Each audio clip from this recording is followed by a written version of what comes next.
In this tutorial, I'm going to be showing you how to make a digital negative to use to make contact prints. This could be for making cyanotypes, but could also be used for any other alternative contact printing process. So the first thing you're going to want to do is have your image open in Photoshop like we have here. There's nothing we really need to do to this image yet. We need to get a new document ready first to put this into.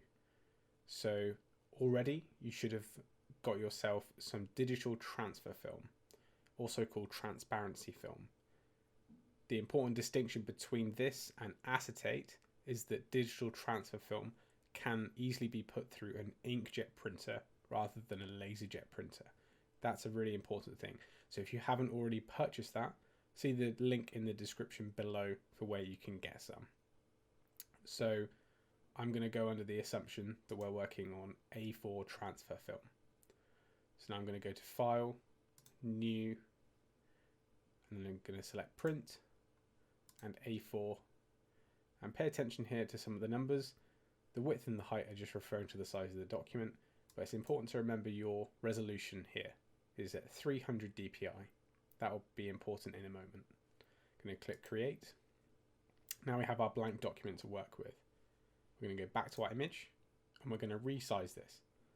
This will be in the same way if you're using A4. So we're going to go to Image, Image Size, and I'm working with a portrait image. So all I want to change is the height. If you're working with a landscape image, all you would need to change is the width, because the two values are linked together. When we change one, the other one changes automatically to keep the aspect ratio of the image correct. So to make this image fit A4, all we need to do is change the height to 29 centimeters.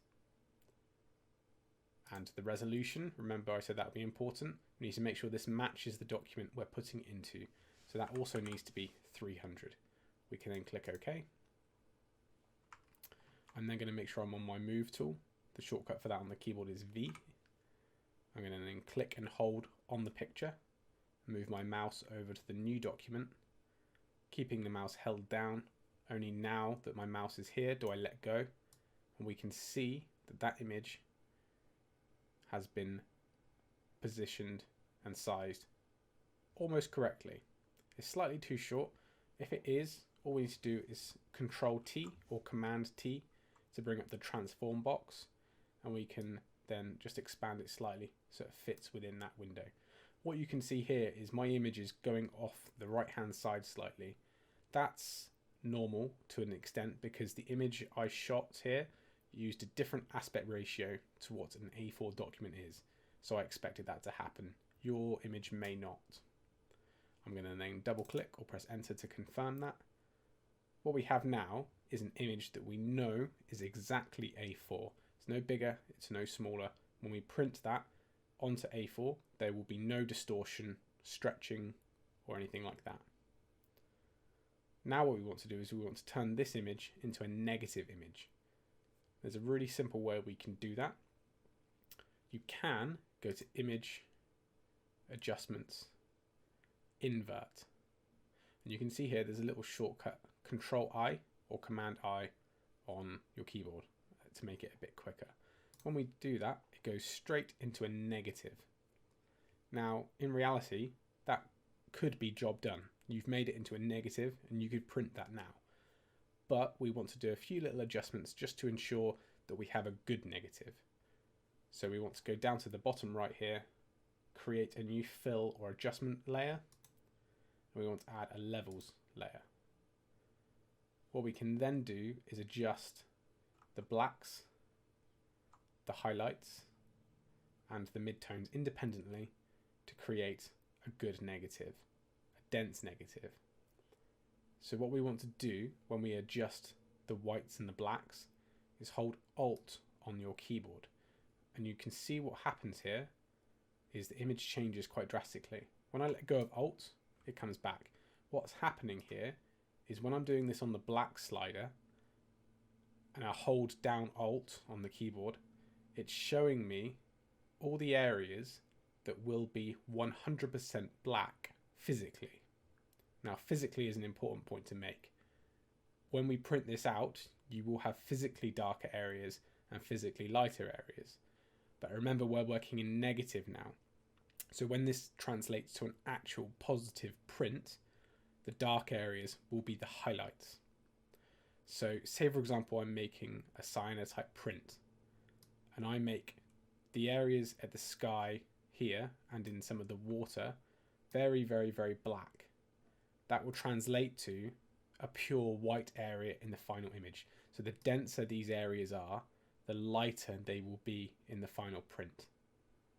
The same is true for the highlights. So if I drag down these highlights and I hold Alt, you will see they're already quite light. They're already showing me areas that are completely white, or when you translate it to a positive, dark, because we're working in opposites at the moment. So your image might look completely different to this. When you start, you might not have any of these clear white areas for your shadows. You can then bring this slider this way to create more dark areas like this. It can be a little confusing working in negative to start with, but with practice you can get used to analysing how your image will appear as an end result.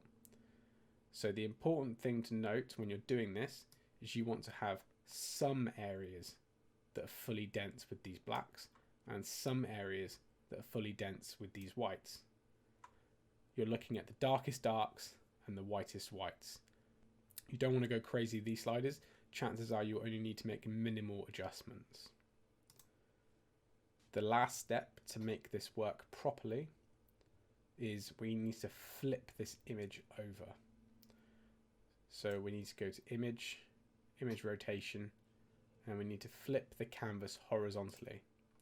Now there's a very good reason for this.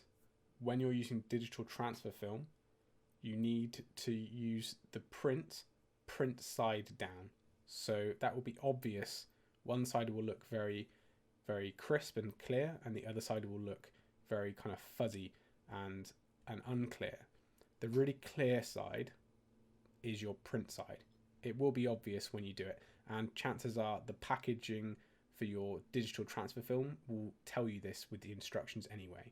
But really important last step, don't forget to flip it horizontally, because if you print it without doing that, your image will be backwards. You've got to flip it first for it to be the right way round when you finish your print.